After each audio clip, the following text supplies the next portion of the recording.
Welcome to Tesla's call to discuss the rationale for our offer to acquire SolarCity.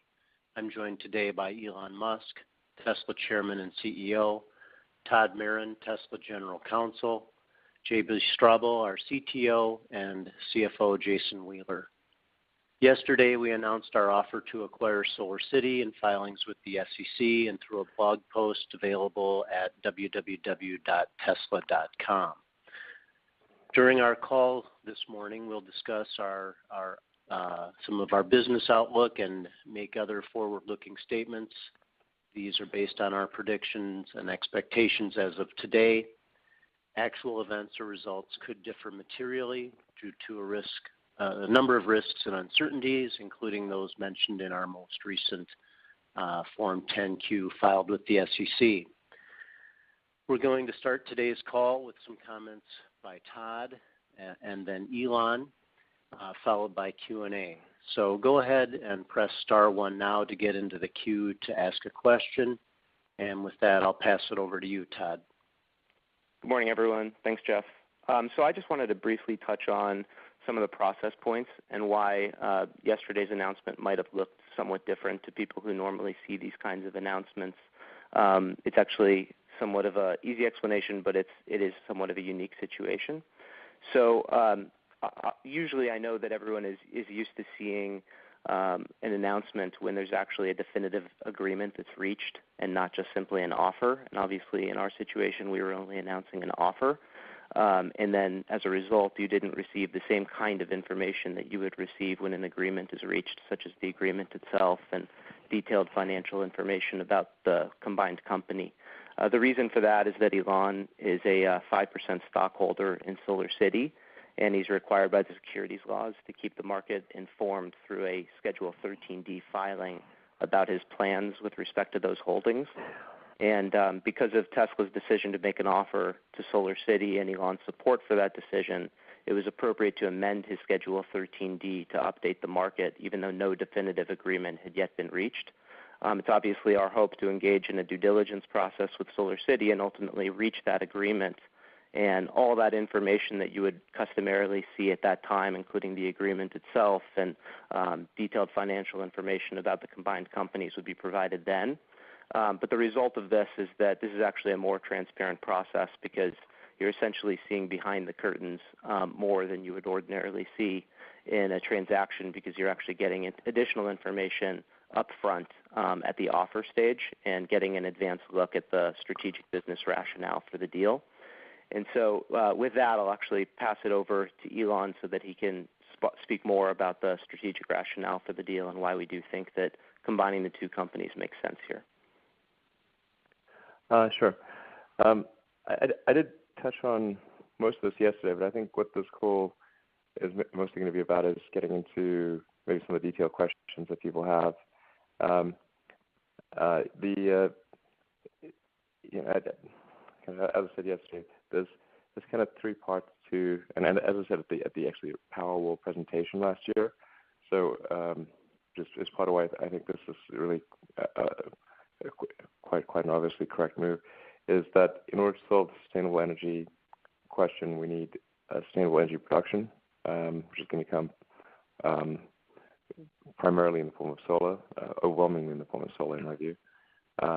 Then combine that with stationary storage and electric vehicle, and you have a complete solution to a sustainable energy future. And those are the three parts that are needed.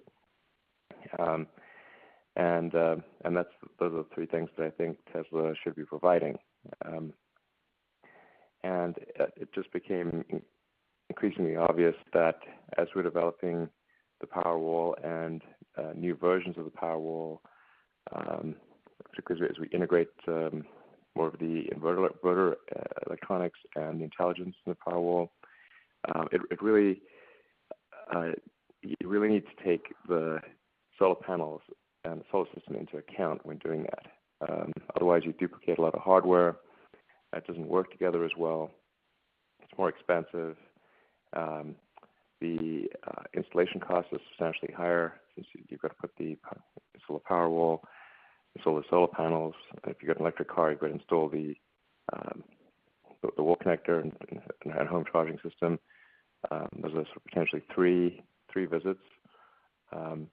There's or at least 2 visits, and then in terms of the sales process itself, when we're selling somebody the Powerwall, very often, if not almost always, they're curious about solar and want to do the same thing. So then, not being able to sell them solar directly at SolarCity, at Tesla through our stores is pretty inefficient. But as you look ahead to, say, Model 3 at a $35,000 car, well, that same person at the same moment, we could sell them roughly an equivalent amount value of solar panels and a Powerwall, effectively almost doubling the sale at that time, and then putting it all in at the same time. I think the word synergy is bound. It's sort of a dirty word, but I think these synergies are really just common sense. Obviously, it's more efficient to do this as an integrated system at the sale and at the installation and in terms of just general maintenance and managing the customer relationship. I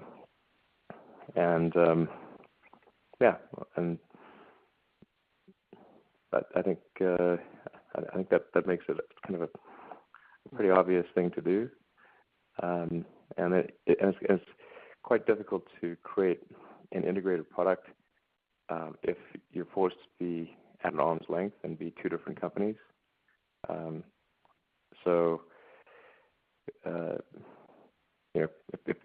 If we give a special deal to SolarCity and SolarCity is not part of Tesla, then why are we doing that? So we can do that if SolarCity is part of Tesla. We can't do it if SolarCity is a separate company.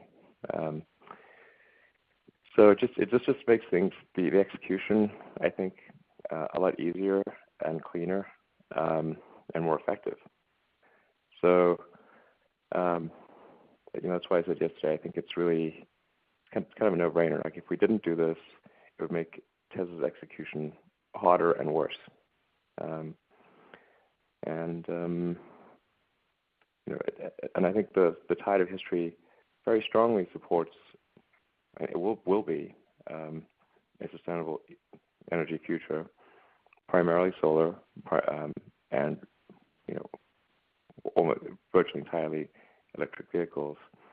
And maybe things that temporarily interrupt that tide of history, but in the long term it will overwhelm everything. And our goal is to accelerate the advent of that future as fast as possible, and this helps us accelerate it. So that's the reason. And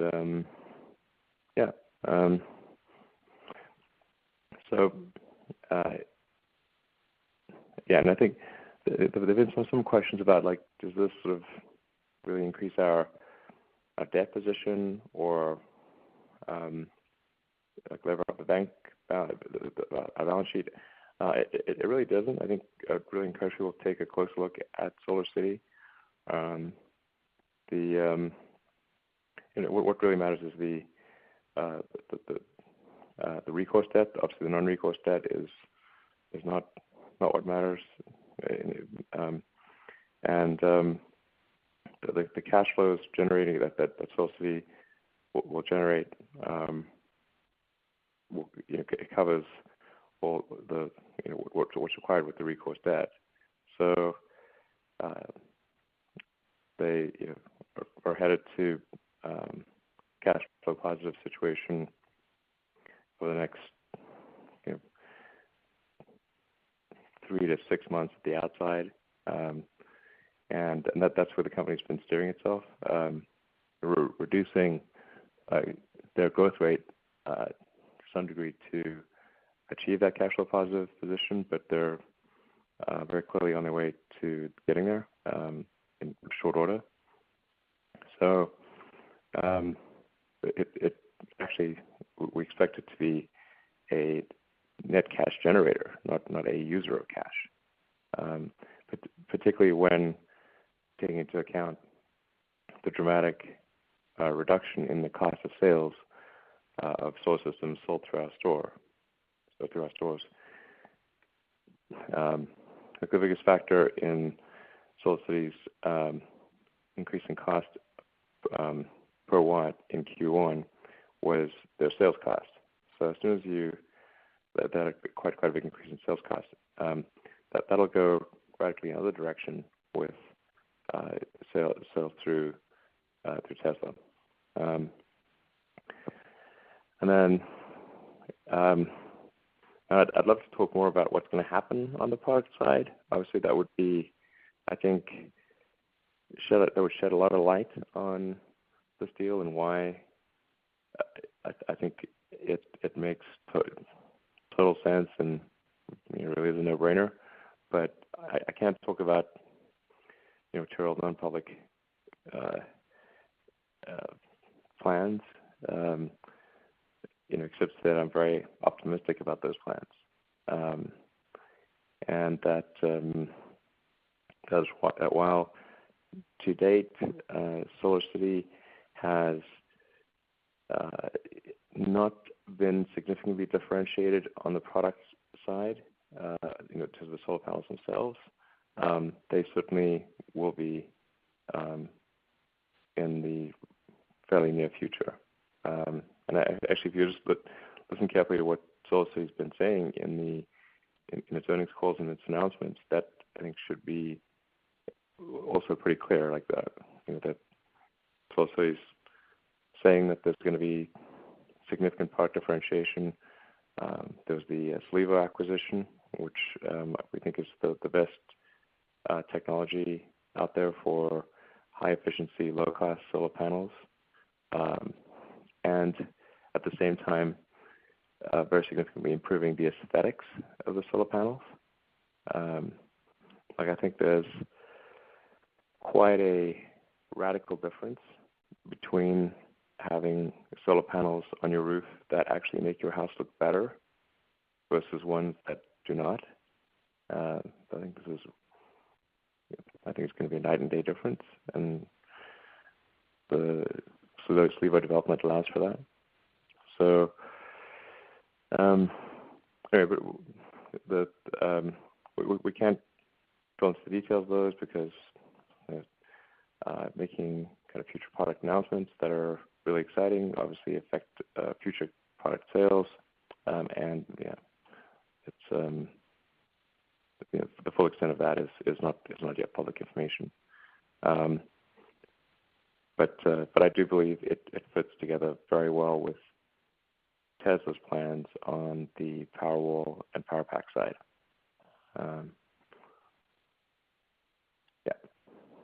So we can turn it over to questions at this point.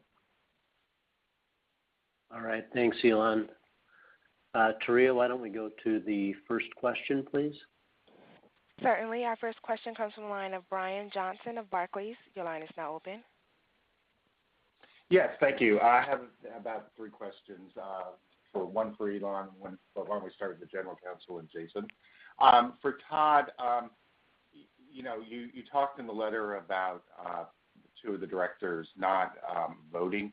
Can you give us a sense, because this will come out in the proxy eventually, of the discussions between the two companies? Is there actually a committee of independent directors? How independent do you consider the remaining directors? Do they have any personal ownership of SolarCity? And the other things that are likely to relate to the board issues. So this is Todd. When this is a little bit tracks back to what I was saying earlier about the stage of the process that we're in. But when a deal is announced, if that happens, all this stuff will come out in terms of exactly what the process was at every point. The key points now are that Elon and Antonio, since they're on both boards, have recused themselves from the board process of voting on the transaction. And they've also committed to, if there's a deal, that the disinterested shareholders would vote on that deal with a majority of those disinterested shares determining the outcome of the vote. But beyond that, it's really too early in the process to get into all the different details. But rest assured that will all come out once there's actually a definitive agreement that's reached at this point, it's probably more appropriate to just focus on the business rationale for why this deal makes sense. And just when you say recused from voting, does that also mean recused from discussion and not present in the room when this was brought up? No, it was recused from voting. Okay. For Jason, given your talk earlier in the year about kind of focusing on cash and even, stipulating perhaps that SolarCity could reach some sort of cash break even by fourth quarter, how does this change your view of the pro forma companies in terms of their cash usage and their need to potentially go back to the capital markets, either debt or equity, to finance the ongoing business? Yeah, sure. On the Tesla side, I stick with the statements that we made on previous earnings calls. On the SolarCity side, as Todd has laid out, we're just at the beginning of the process now, and the only information I've had access to is what's publicly available. So I don't have anything to say about the pro forma combined entity at this point, and we'll start to look at that as we get into the full due diligence now. And I guess a due diligence question, at least probably scoped out before you did the deal. When you survey Tesla owners, what percent have solar already? What percent are in states where solar would make sense? How and sort of just what are some of the basic kind of merger synergies in terms of customer overlap and customer potential that you guys looked at? Well, I mean, I think the way to think about this is not to kind of look in the rearview mirror, but to look through the windshield.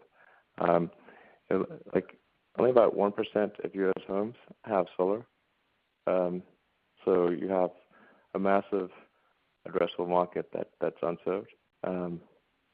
There's at least 40 to 60 million households that where solar, where they could do solar if they wanted to.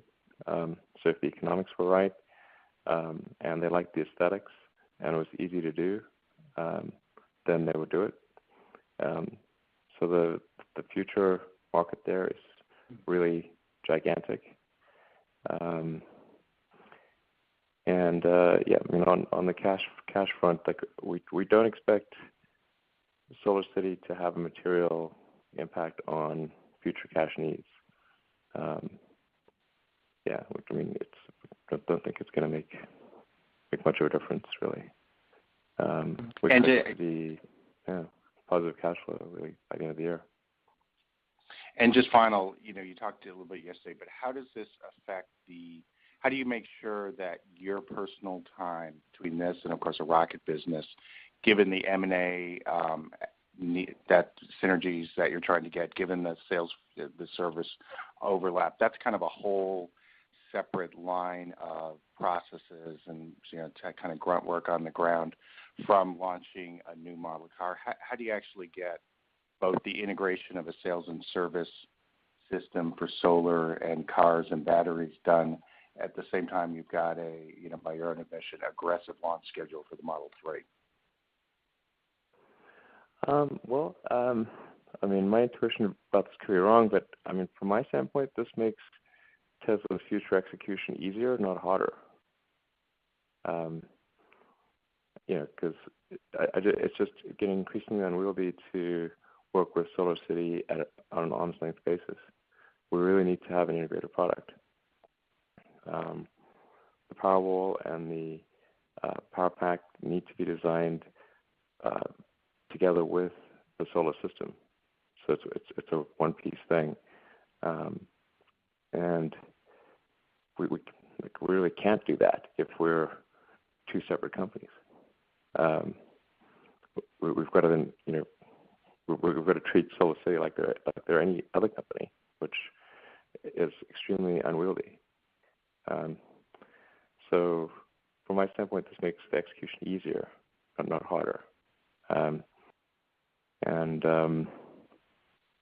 I think SolarCity's got a great future independent of Tesla, but and obviously Tesla does, but being able to integrate things at the product level, at the consumer experience level, at the utility level, the commercial level, it makes it easier, not harder. That's why we're doing this. I mean, it's like why should companies exist at all? Like what's the point of having companies? The point is that a given company is going to create a more compelling good or service for the end customer, and then so should the companies be two separate containers or one container? And if they're one container, we can make a more compelling product and work together easier. So that's the reason for it. So I think that speaks to the sort of fundamental economic goodness of the transaction, and it will be harder if we remain two different companies. Okay, thank you. Thank you. And our next question comes from Charlie Anderson of Doherty & Company. Your line is now open. Okay, and our next question comes from the line of Brian Johnson of Barclays. Your line is now open. Well, I already asked a question. Yeah, Taria, why don't we go to the next caller, please? Let's try Charlie again. Okay, our next question comes from the line of Charlie Anderson of Doherty & Company. Your line is now open. Yeah, good morning. Thanks for taking my questions. So I wondered if shareholders of Tesla will have a synergies number in mind when they vote, and if you guys have any early look at what synergies could be, and are you expecting much in the way of cost, and just thinking about the incremental cost of combining the products, what will that be? It sounds like some of the work has already been done to combine the products, but just any thoughts on that would be helpful. Sure. I mean, we can give estimates because obviously this is still the early stages, and I mean they're estimates based on kind of what stands to reason. But looking ahead, particularly to next year, selling Model 3, kind of something on the order of a $35,000 car. If we're selling Powerwalls and solar systems of comparable value, then and doing so in the same sales footprint with the same person, the first order approximation, our cost of sales should drop in half, as would SolarCity's correspondingly. Maybe it's not entirely in half. Maybe it's 30 to 40%, but it's a pretty I think a very substantial drop on SolarCity's side, and also a drop of a material drop on Tesla's side, because you're basically selling, let's say, almost twice as much in a single transaction as you otherwise would. And then on the installation setup side, it's one crew and one visit instead of 2 to 3 visits. The ongoing maintenance is kind of one point of contact and not sort of 2 or 3 points of contact. And the cost of the system itself is lower because we're not duplicating the hardware level. So I think that all makes a lot of sense.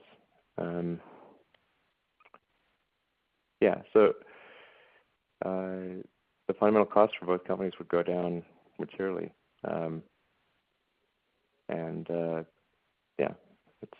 I think it's one can argue about is it sort of 20% reduction, 30% reduction, 40% reduction, but it's pretty significant. And for sure better than if the companies were separate.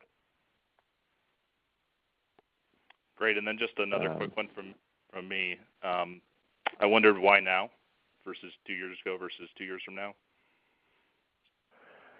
Yeah, the reason now is because we've got we're really ramping up Powerwall and PowerPack. And we're developing version 2, and then we have kind of our plans for version 3, version 4, and so forth. SolarCity also is preparing to come out with the solar panels that, as a consequence of the Solivo transaction a couple years ago, that significantly improved the efficiency and the aesthetics of the roof. I think the aesthetics matter a lot. As you know, Tesla were super sensitive to aesthetics, and I think SolarCity's, I think they're going to get there on their own, but I think that journey will be accelerated as part of Tesla as well. It just sort of makes sense that, like, if you had a solar system that made your house look better, lowered your cost of electricity, and then gave you security against a power outage with the power pack, and allowed you to go potentially completely off grid, then it's kind of a no-brainer. Like, why wouldn't you do that?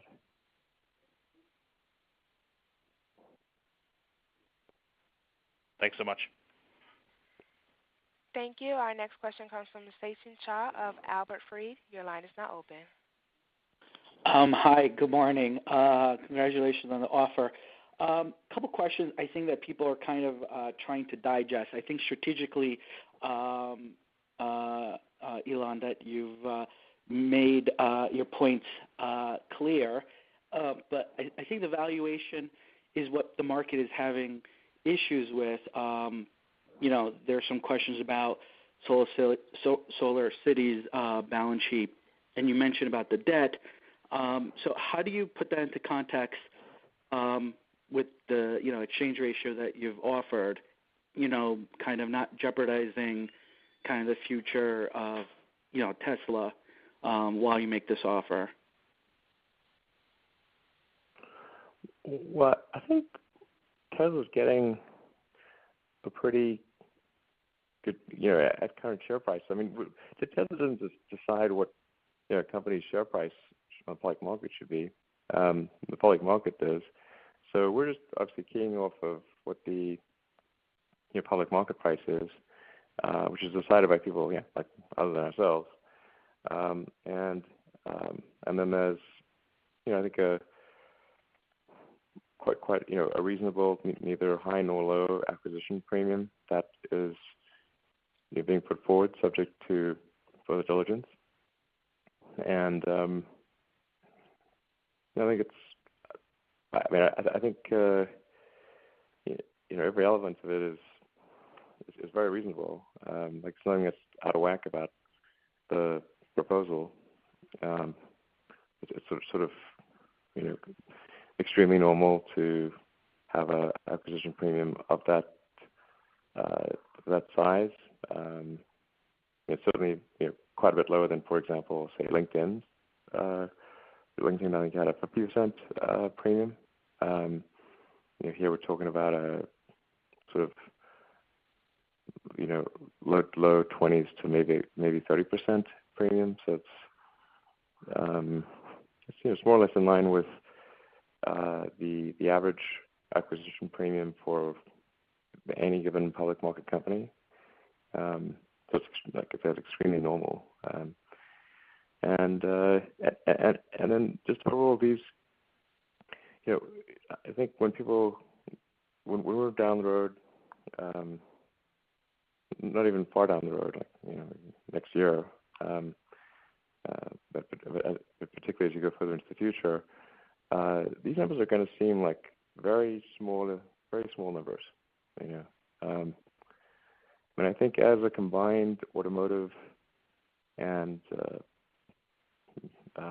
power storage and power generation company, I mean, the potential is there for Tesla to be a $1 trillion company, like market cap company.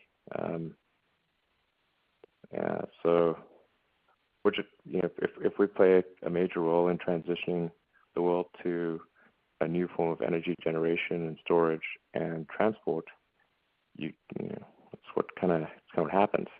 So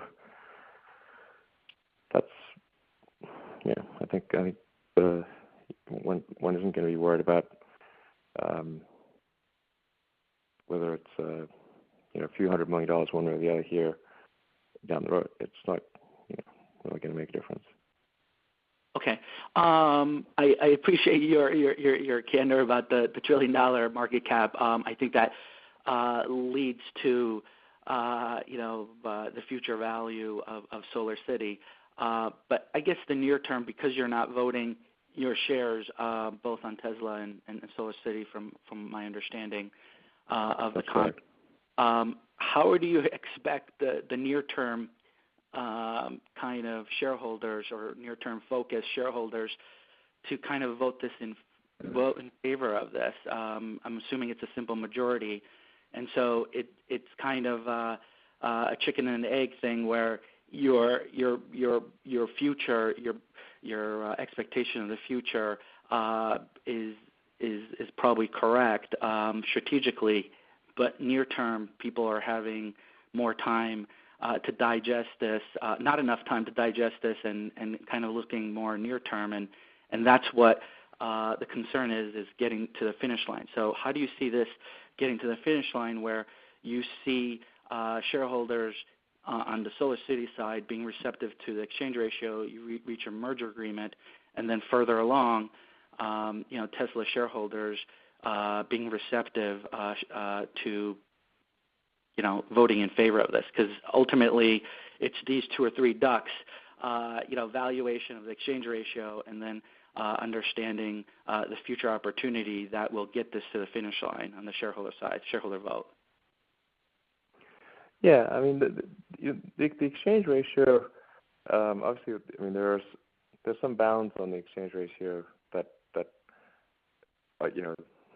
if we exceed the bounds of reasonableness for any party, obviously it wouldn't happen. So obviously the market cap of SolarCity is decided by the market. So that's what it is, what investors think it is. And then the premium, you don't get to acquire companies for zero premium. That's just not how it works. And so some reasonable premium obviously is appropriate in a situation like this, as it always is. We're kind of right where premiums normally are, and actually lower than some recent prominent premiums paid, like the LinkedIn one, which I believe was on the order of 50%. So I think it's a reasonable market cap with a reasonable premium, and one can maybe quibble around the edges a little bit, but I don't think anything's like out of whack there. But at the end of it, this will definitely be up to you guys who own shares, because like I said, I'll recuse myself from the shareholder vote. It has to be a majority of non-me shareholders, but like I said, I'm doing this because I think it makes things better and in the future, not worse, for everyone. So I'd really recommend voting in favor of this, because I think anyone who doesn't vote in favor of this is going to be voting against their best interests. But we will certainly abide by the shareholder vote. So if there's a great deal of unhappiness, we want to move forward. But I just really want to emphasize that I have zero doubt about this. Zero. Arguably we should have done it sooner. But I think doing it now is it gives us enough time to create a compelling integrated product, assuming it doesn't take forever to close,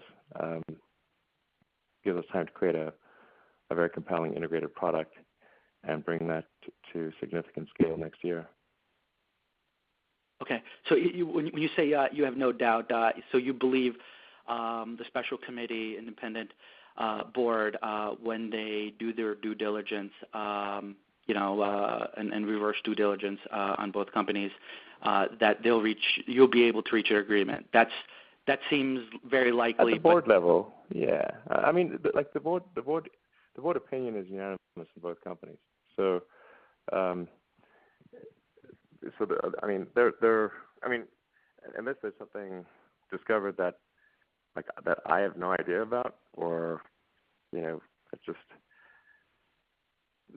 or that nobody on the board has any idea about, which is extremely unlikely, then that the board would, the independent board members would recommend in favor of completing a transaction somewhere in the price range that was mentioned, most likely. And then it would be up to the shareholder vote to say, excluding me, to say yes or no. So I think that's about as fair as one could make it. Great. Thank you very much. Congratulations again. Yeah. Thanks. If anybody here thinks hey, there's some, better way to do this, morally better way to do this, or better way to do this from an execution standpoint, let me know. And we've tried to do this in a way that's as fair as possible and really going beyond what's legally required, and to make it as not just legally correct, but morally correct.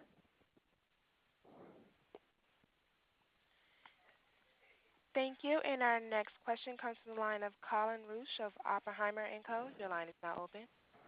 Thanks so much. At what point are we going to get financial details here? And clearly, there's been an awful lot of cross-pollination with the boards. The former CFO of SolarCity is on the board of Tesla. JB is on the board of SolarCity. There's been a lot of sharing. To have a price here without some sort of scope of return on capital, I think would be incredibly important for us. And so when are we going to get that information? And without you're begging off the detailing on synergies, but I think getting specific about return on capital for Tesla shareholders will be essential to getting this done. When are we going to get that information? Yeah, I agree. I agree. As Todd was saying, we kind of have to do this in a bit of an unwieldy way, because I'm the largest shareholder of both companies.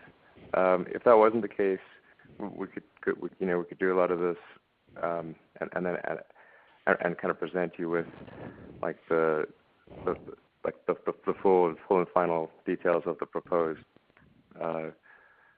merger and what but before since I'm a large shareholder in both companies, we have to tell you at the beginning of the process, not the end. So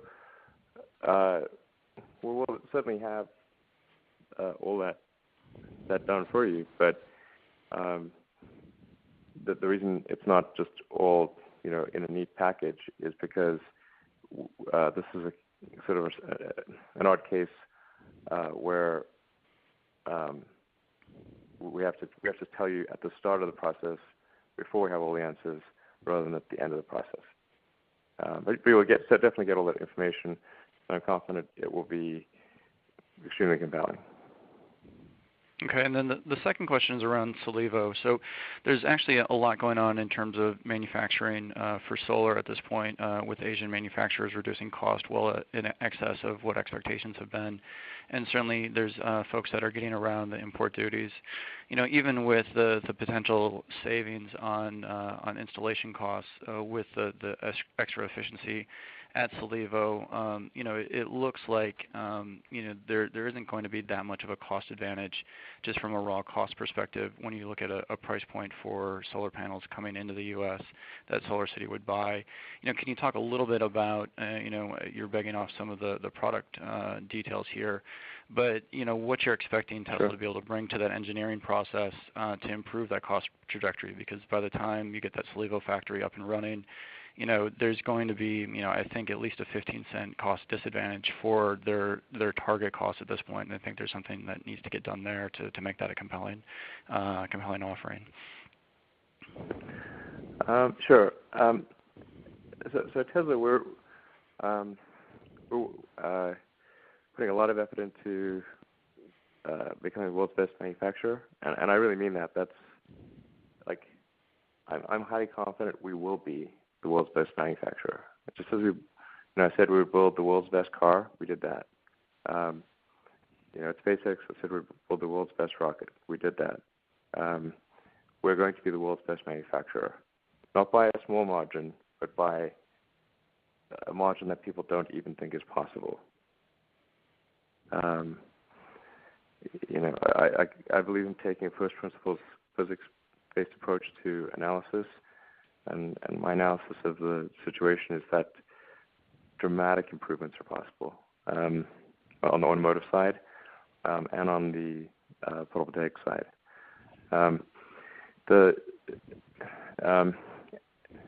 An important advantage of the Solevo technology is that it has significantly higher efficiency than the very low-cost Chinese panels. So on the same surface area of roof, you can get as much as a third more power, and then aesthetically speaking, the Solevo panels look better. They look a lot better, and if it's done right, we can make your roof look better with solar panels than without. This is a night and day difference. And if you've got let's say somebody's got a $400,000 house, if you make the roof look ugly, then arguably you've made that house worth 5% less, or some non-0% less valuable. On the other hand, if you make the roof look beautiful, you've made the house more valuable, and maybe that's plus 5% or some non-zero plus percent in the value of the house. If it is something on the order of 5%, then the value delta there is called $40,000, or maybe it's only like 2 or 3%, and it's 20,000. It's like there's you have quite a big value delta. So being able to have higher power that looks great, and I think at costs that are at least as good, if not better, than what's coming from anywhere else in the world, that's obviously a winning outcome, and that's the outcome that we will pursue.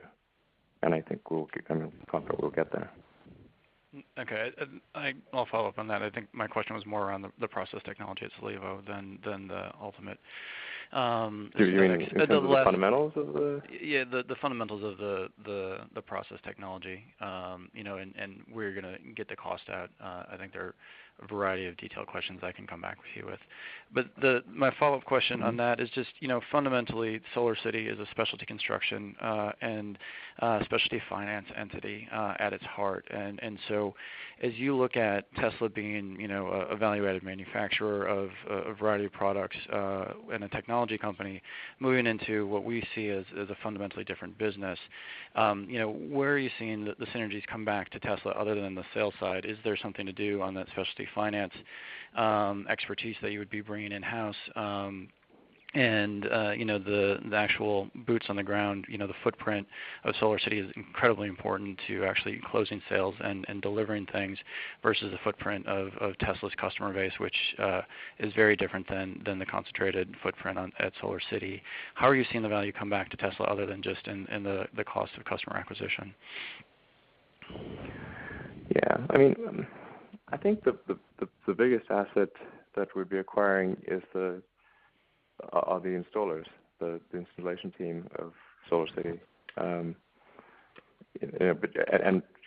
a lot of people trained in doing the permitting and the paperwork and all the complexities that exist in municipalities throughout the country, and understanding how to deal with 37 different roof types, and having an efficient logistics infrastructure for doing the installations.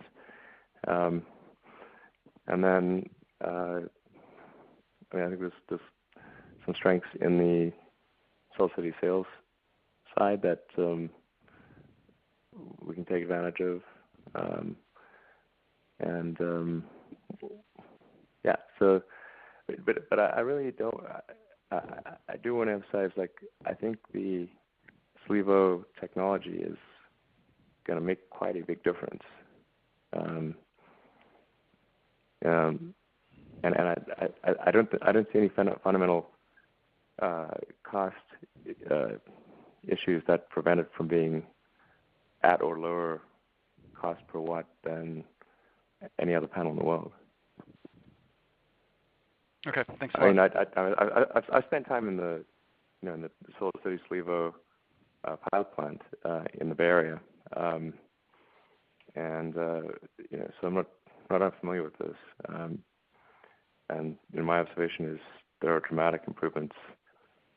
There's not some physical thing that's preventing it from being super competitive, right? It's actually a relatively straightforward manufacturing process.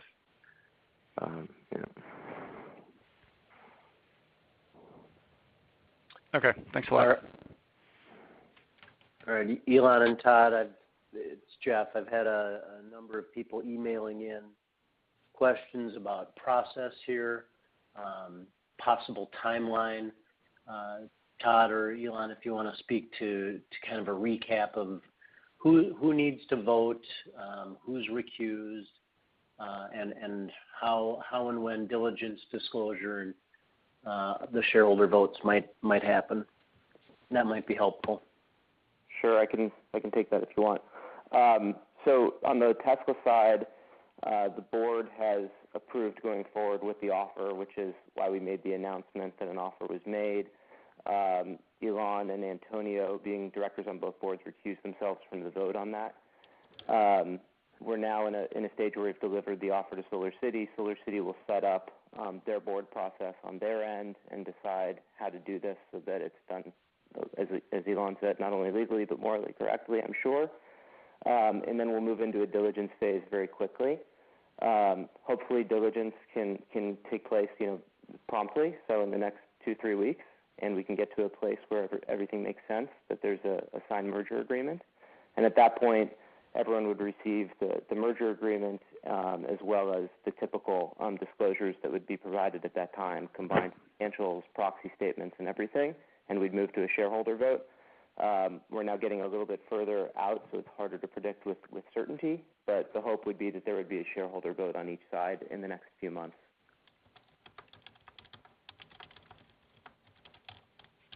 Thank you. And our next question comes from the line of Joseph Spak of RBC Capital Markets. Your line is now open. Thanks.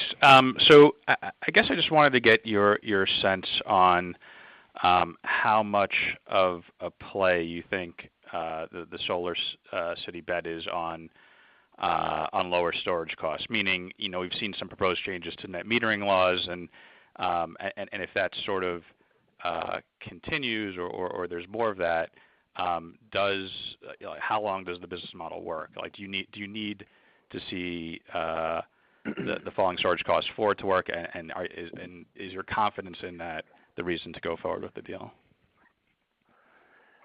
Yeah, the storage costs are going to drop really dramatically with each passing year, and I think depending, with exclusion of certain situations like Nevada, maybe Arizona, which we're working to mitigate, it'll be ahead of the net metering situation. Like in New York, a reasonable deal has been arranged, and basically this gets ahead of the net metering situation. Call it roughly the 2 to 3 year time frame. So it's definitely important for long term. And although some of the utilities will exaggerate the impact of solar on the grid, ultimately the impact of solar on the grid beyond a certain localized percentage does have an impact, and you do need to buffer the power. So that they have a valid argument, it's just exaggerated. So it's obviously very important for the long term, and it's going to work together well. I mean, this is what the world needs. This is the ultimate solution for Earth. Is what we're talking about here. Solar power, stationary storage, electric cars. This is Earth's solution. And we're going to try to make that happen as fast as possible, and the fundamental good of SolarCity and Tesla will be measured by the degree to which we accelerate that transition. So we're going to try to make it happen as fast as possible. I think we'll have a meaningful impact on that time frame. And then maybe just two real quick ones. If the deal's consummated, have you given any thought or plan to provide segmented balance sheet or cash flow just to provide a little bit more transparency on each line? And then on a technical point, so you will do that? Yeah, I do think it's valuable to have transparency.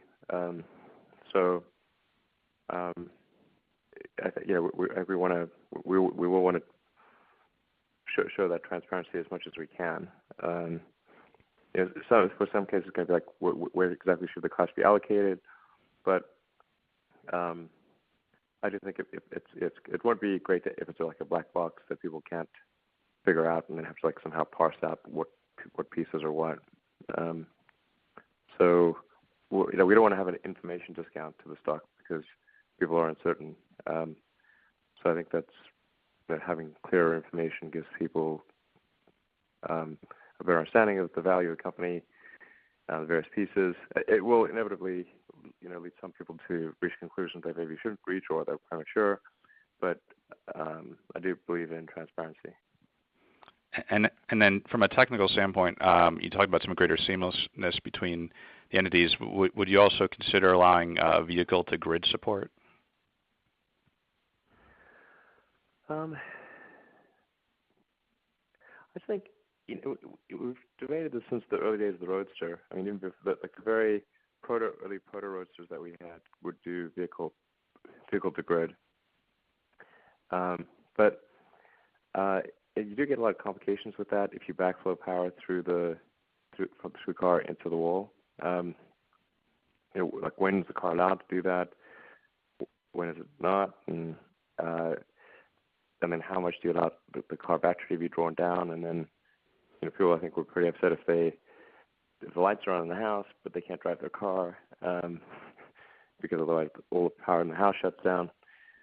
So I think the right solution is to decouple it and into vehicle, stationary, battery, and solar. And then obviously there'll be some need to supplement that power at the grid level by having utility scale solar battery installations, because you don't always have enough surface area on a house, or certainly for an apartment building you don't have enough surface area, so you got to kind of ground mount the utility scale solar battery system and feed that to the grid. But if anyone that's seen my Powerwall presentation, it's remarkable how little land you need to power the entire United States. It's crazy. Like a little corner of Texas or Utah, that's all the United States' power. And then there's like 1 pixel inside that box that I showed, which is the box of how much land area you need to power the United States. That was like a little box. Like I said, it fits into like the little Texas Panhandle or corner of Utah, and inside that box is 1 pixel. That's the size. That's the surface area of the battery packs needed to support the entire United States. 1 pixel.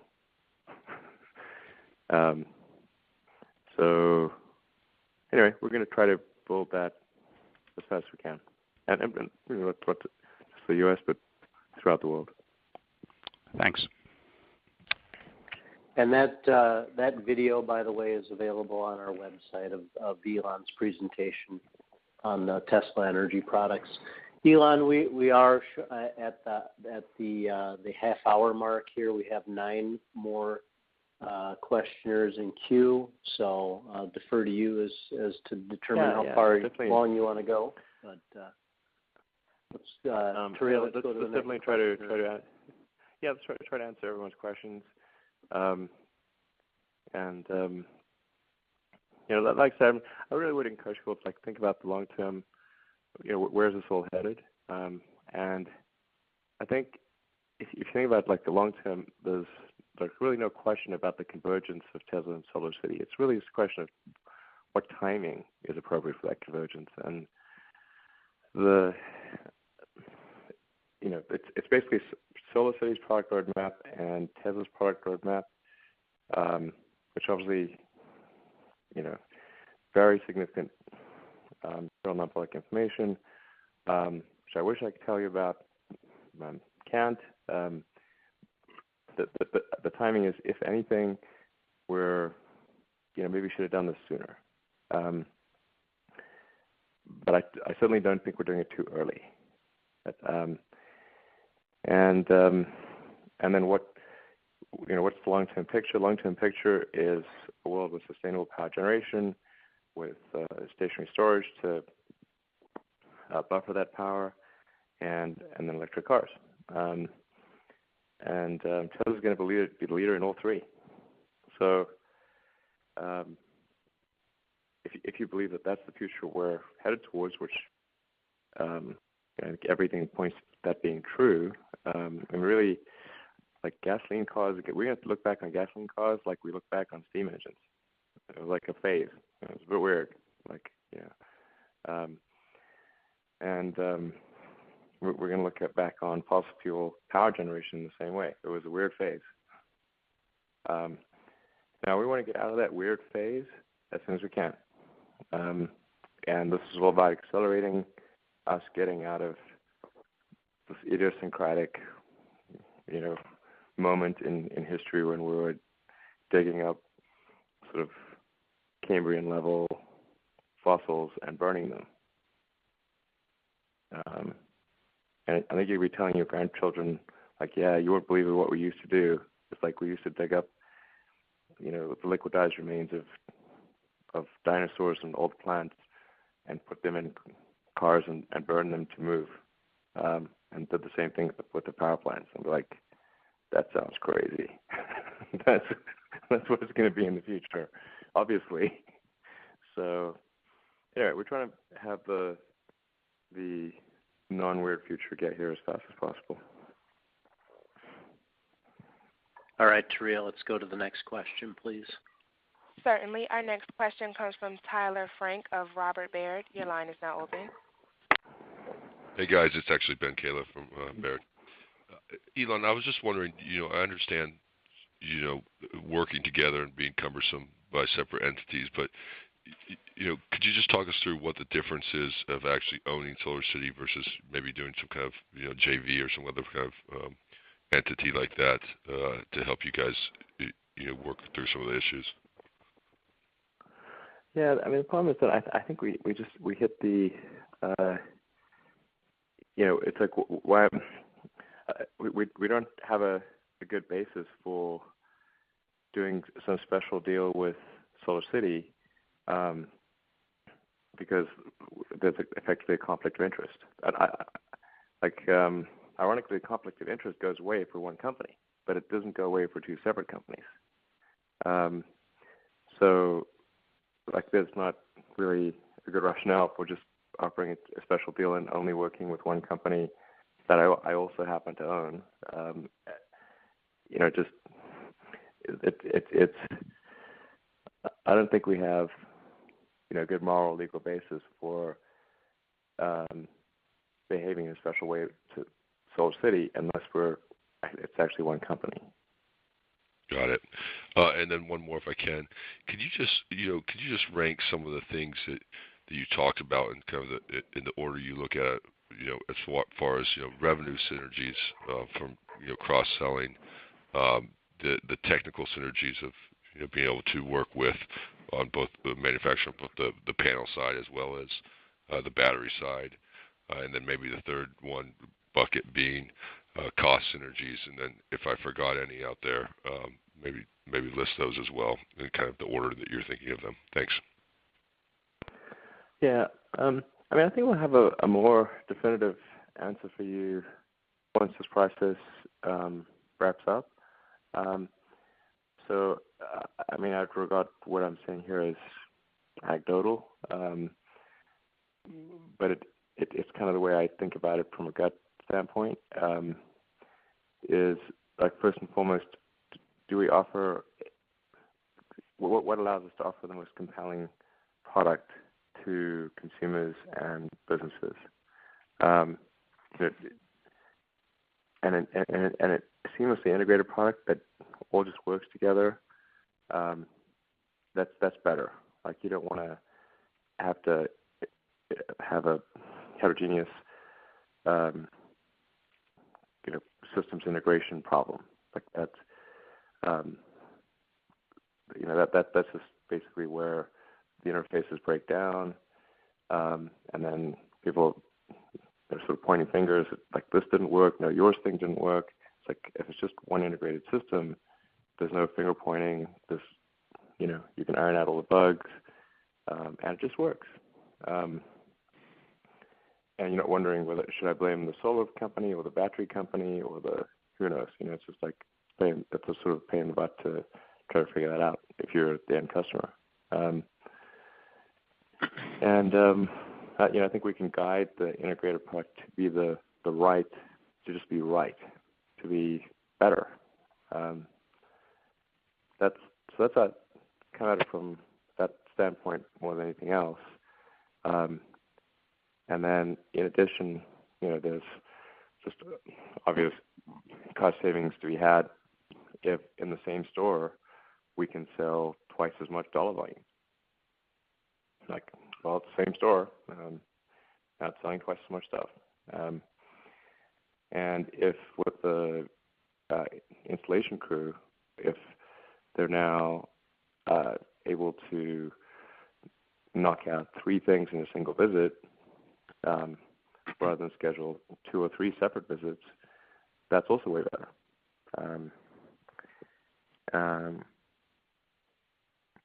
One can argue this sort of how much better is it?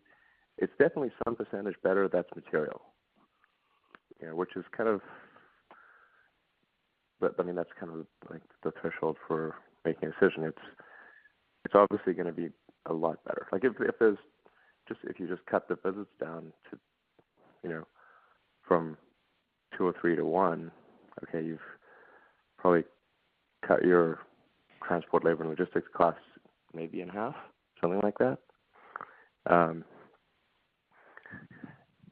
if you have a seamlessly integrated product, you can have less servicing costs and things are going to break down less. It's just the thing you'd want to buy if you're the end customer. Why would you want to buy anything else?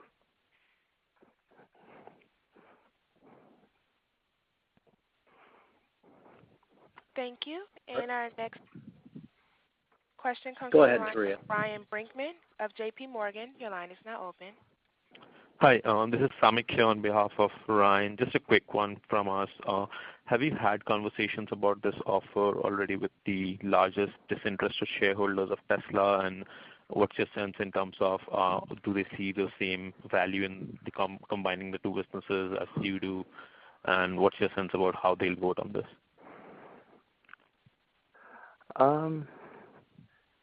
Well, we wanted to make sure everyone heard about it at the same time.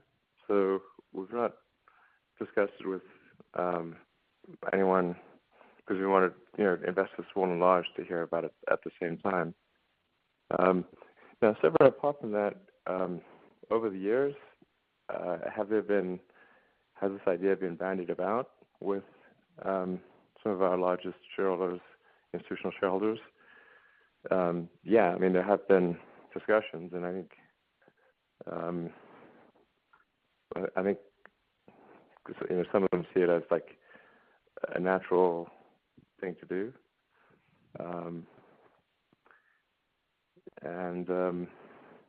But it's interesting to sort of look at the feedback that I've received since we made the announcement yesterday. Anyone who's product focused sent me sort of a congratulatory note and like, why didn't you do it sooner, sort of message. And then people that are sort of more finance focused, they were like a lot more worried about it. But in the long run, the value of the company is defined by the value of its products and services. That's, I think, real important to bear in mind. Like, it's why companies exist. They shouldn't exist otherwise.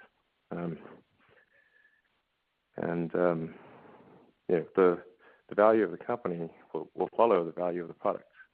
A company that starts making lousy products is pretty soon going to have a lousy valuation. A company that makes great products is pretty soon going to have a great valuation, because that's how the system is set up, and it's how it should be set up. Great. Thank you. Thanks. Thank you. And our next question comes from Patrick Archambault of Goldman Sachs. Your line is now open. Great. Yeah, thanks a lot for taking my question. So look, I think a lot has been laid out about the strategic vision for this, longer term. But I wanted to piggyback on one of the earlier questions and just get a sense of, the possible financial sense it makes kind of in the shorter term. And correct me if I'm wrong, I don't cover SolarCity, but my understanding is the storage plus, solar piece of that business is actually quite small. You've had places like the Rocky Mountain Institute put out, fairly detailed studies on, combining solar plus storage, that suggests the levelized cost of energy won't be lower than the current available, price for, maybe call it 5 to 10 years. But you guys sound very confident that this makes sense sooner. So I just wanted to get definitely your view on that. I think the important thing is to bear in mind, like, it's a big world out there, and there are places where the cost of energy is much higher than other places. Like, for example, in Hawaii, the energy costs are very high because they have to ship in all of the fuel for their power plants. So it's very expensive, and so the economics of solar plus battery make overwhelming sense for places like Hawaii and a lot of actually island nations out there, and really any place that's got expensive energy costs, or even moderately expensive energy costs. It's going to make sense for many parts of Europe, many parts of the United States, and so and then over time, it's going to make sense for everywhere. Like, everywhere is going to be solar battery. There'll be some wind, of course, some geothermal, hydro, and there'll be some long tail of, before the final coal plant finally stops operating, and the final natural gas plant stops operating. Those might last. There'll be some long tail, because it's going to look like an S-curve, as is typical for new technology adoption.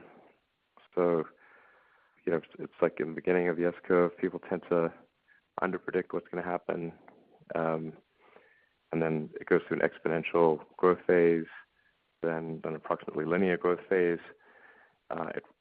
Usually people overpredict what's going to happen in the steep linear portion of the growth phase, and then it goes back into a logarithmic, so to complete the S shape. That's what happened with the internet, for example. cell phones. Same thing will happen here. Yeah. And I guess, like, within the United States, do you think like 5 years is a reasonable time frame for the economics to start to work? Oh yeah, absolutely. On a mass scale. Less than that. Okay. I mean, it just needs to be on a scale that it's like that allows our factory to operate at maximum capacity. So we think the factory is going to be operating at maximum capacity as far into the future as we can see. Like this is all about production. My meetings yesterday were all about, guys, we need to figure out how to ramp up our production of cells, batteries, obviously cars, faster. And addressing every limiting factor that we can. I know I mentioned like this whole thing about like manufacturing a machine that builds a machine. It's like, let me tell you, like it's order of magnitude improvements are what I think can be achieved. We won't get there right away, but by version 3 of the machine that builds a machine, order of magnitude. That's the sort of, compared to car manufacturing, you look at that and you're like, it'll seem like an alien dreadnought. You're like, what the fuck? You're gonna be like, what the hell is that?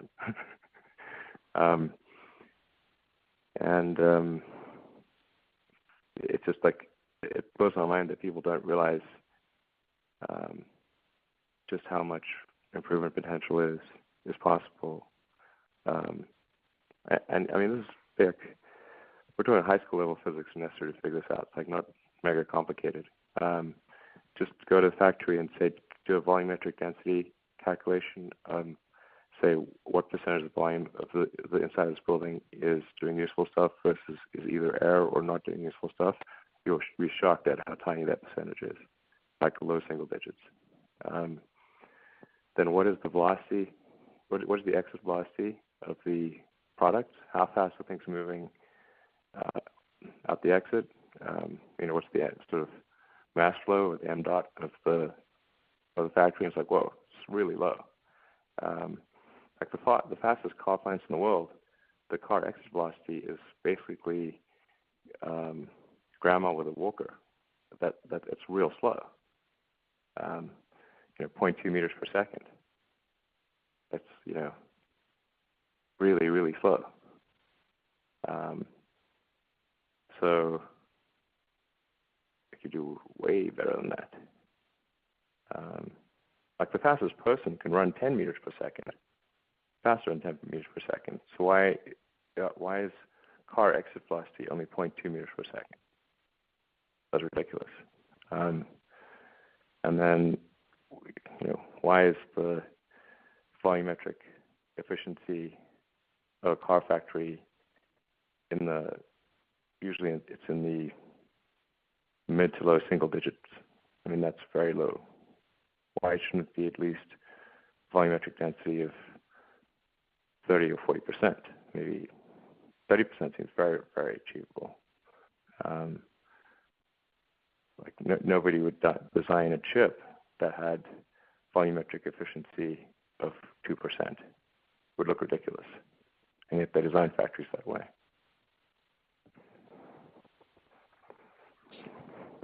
Are these efficiencies that you are looking to put in place for your next Tesla plant, or are these things we can see in Fremont at some stage in the near future? You'll see things moving in that direction. I mean, with Model 3, I think we're aspiring to get to version 0.5 of Alien Dreadnought level, of where Alien Dreadnought level is like version 3.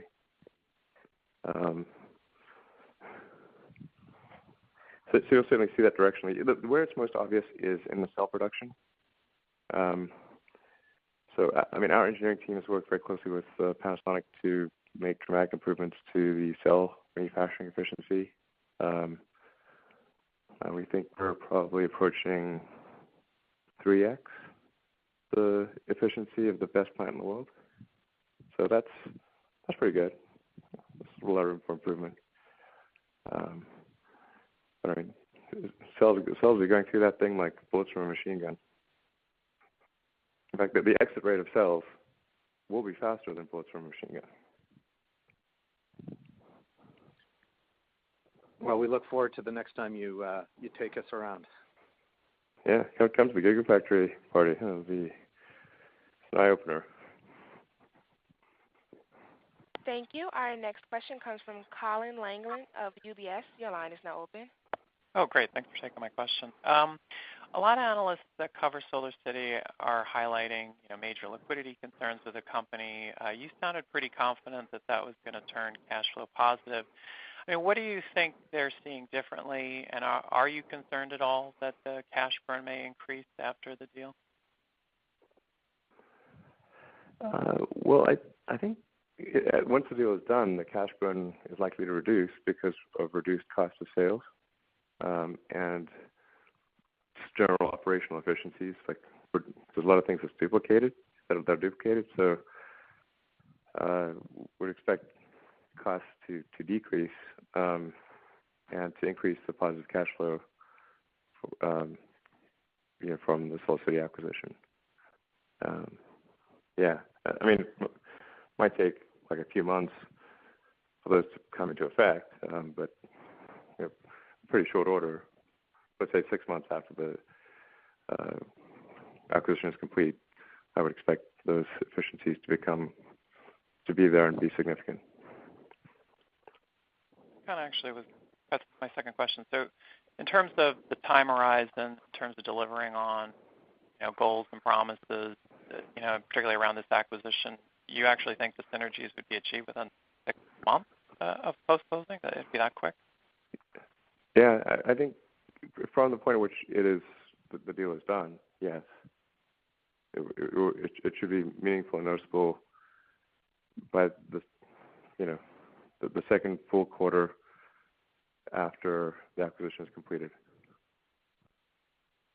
I'm highly confident that will be the case. Yeah. Okay. Well, thank you for taking my question. All right. Thank you. Our next question comes from Patrick Jobin of Credit Suisse. Your line is now open. Hi. Thanks for taking the questions here. I guess a question for Elon or Todd.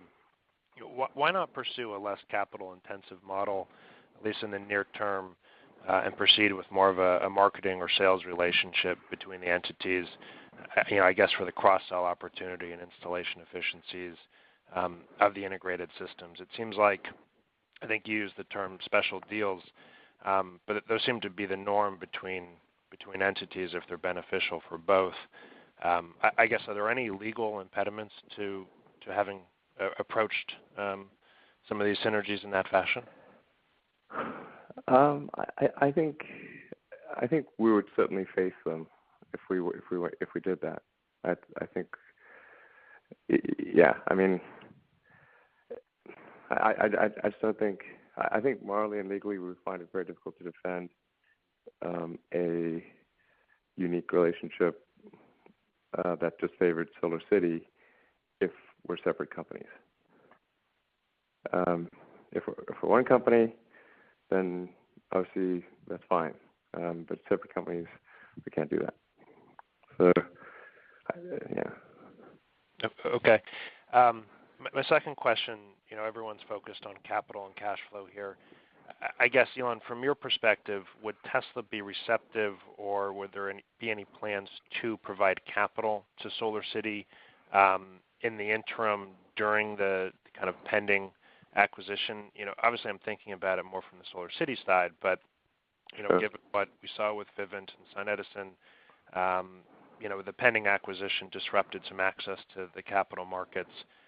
In the interim, I'm just trying to understand SolarCity's near-term path and what you'd be willing to do from a Tesla standpoint. Thank you.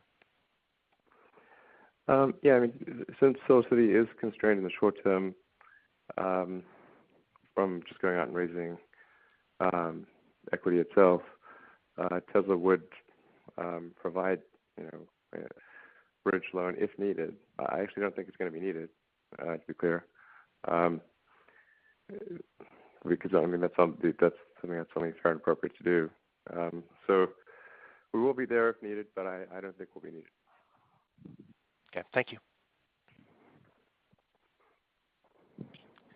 We have 3 other callers with questions, so let's try to wrap them up quick. So if everybody could be brief, that would be great. We're coming up on 90 minutes here. Thank you. Our next question comes from Dana Hall of Bloomberg News. Your line is now open. Yes, good morning. Could you talk a little bit about how you envision this impacting Tesla's retail footprint going forward, and if the Tesla stores are now selling solar panels and power walls, is this sort of an effective end run around your dealership battles? Oh, that's an interesting question. Yeah, we're not limited in stores, you know, in terms of selling solar and stationary storage. We could do that, and then potentially just have the car there in a gallery format, something like that. So yeah, it does open up additional options on the retail front, actually. Now that you mention it. I'm just wondering whether a car dealer association can say that it's a dealership if it's selling more than cars, if it's also selling solar panels and power walls, and if it's going to change the look of the stores significantly enough that helps you guys out with that.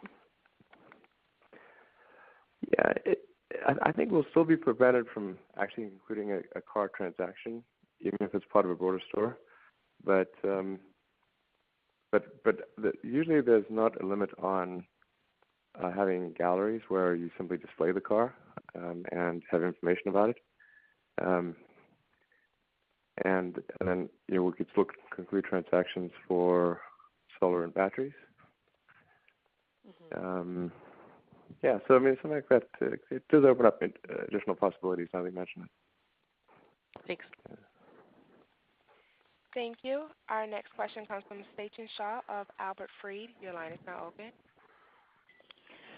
Hi. I just had a follow-up. So you mentioned the positives of rolling up SolarCity, and I think somebody earlier mentioned in so many words that the analysts have been saying that this is a bailout of SolarCity. So can you just mention if shareholders don't vote for this, what happens? You mentioned that SolarCity in the next 3 to 6 months should be net cash generator, so it's not as bleak as some of these analysts have been saying. SolarCity would be in a position if they don't vote for the potential transaction with Tesla. And then secondly, what does this deal mean for your Gigafactory? Does it have any change? Timeline has changed because you're going to have more of a capacity or not? Thank you. Sure. I don't know where this bailout stuff comes from because, I mean, Tesla's not the one deciding what the market value of SolarCity is. It's the stock market is. So SolarCity could certainly raise capital, equity on its current valuation, and like without any problem. And SolarCity's headed to like a very, very healthy place from a cash flow standpoint in short order. So like next sort of 3 to 5 months, getting to cash flow positive. So if a company's around the corner from being cash flow positive and has the ability to raise equity capital on its own, I don't see how an acquisition is in any way a bailout. That's obviously a false description. And then the Gigafactory kind of proceeds independently of SolarCity, except that obviously we would gear the product of the storage product would be geared towards a SolarCity type system. and we wouldn't be, this wouldn't be something that would be explicitly exclusionary to other solar companies, by the way. It would just be that other solar companies would have to match the SolarCity product and in order to use our battery product most effectively. So it's not about sort of trying to shut out other solar companies. It's just about being able to guide the product to where it needs to go, and then we'll do the right thing with other solar companies if they're also guiding their products to match. So we're not going to basically be a jerk to other solar companies. This is really, about being laser focused on having the most compelling consumer solution. That's I think the right thing to do. Okay, thank you very much. Congratulations again. All right, thanks. Thank you. And our next question comes from Hank Elder of Goldman Sachs. Your line is now open. Hey guys, this is actually Brian Lee on for Hank. I have just 3 housekeeping questions, more along the deal itself, and in the interest of time, I'll just run through these quickly. First is, given SolarCity's relationships with various lenders and tax equity fund structures, I was hoping you could talk to any visibility into potential change in control provisions and or exposure to clawback provisions on solar tax credits that might exist. Second question would be, as part of the due diligence, will the board consider other alternatives to SolarCity? And then third one, and I'll pass it on, is are there any collars or caps on the stock exchange ratio being proposed? And if not, what's the rationale for that? Thanks. As to the beginning, really, this is kind of the beginning of the analysis, not the end. And normally it would be a lot closer to the end because the large shareholder in both companies. It's it's something we have to talk about at the beginning where we don't have all the answers. But then we will compile those and present those to shareholders for their decision in the months to come. So obviously part of that diligence process would be talking to the lenders, making sure they're comfortable and think it's a good idea. I'm pretty sure they will, but we're going to talk to them. And and then in terms of other companies, we did consider that, and that's part of the initial diligence process. But we think SolarCity is the best company out there, and it's got. But it's sort of the leader in the field. It has this Levo technology. The product direction, we believe, is correct. In terms of making rapid progress towards a highly differentiated product. And there's just no other company out there that's like that at all.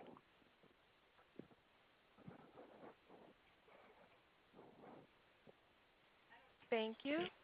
And our next question comes from Trip Chowdhury of Global Equities Research. Your line is now open. Thank you. I have a quick question for Elon. I was just wondering, how does this acquisition plays out with the opportunities that Tesla may find in microgrids and grid space? I mean, I think there's. We want to have. I think it's always good to productize things. So it's kind of like you can click here and buy your microgrid.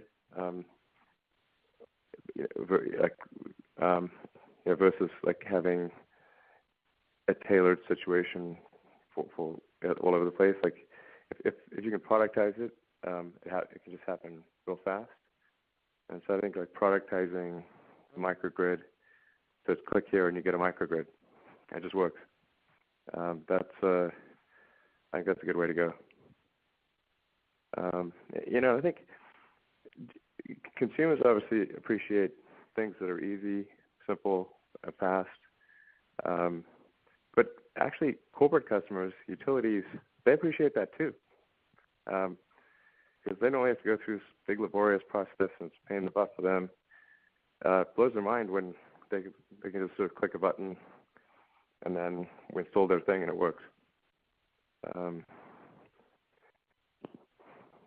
Just because the product's big doesn't mean that the whole process needs to be complex. Bigness and complexity are not the same thing. So I think some of our utility customers have been quite positively surprised by just how easy it is to implement. And it's going to get a lot easier in the future.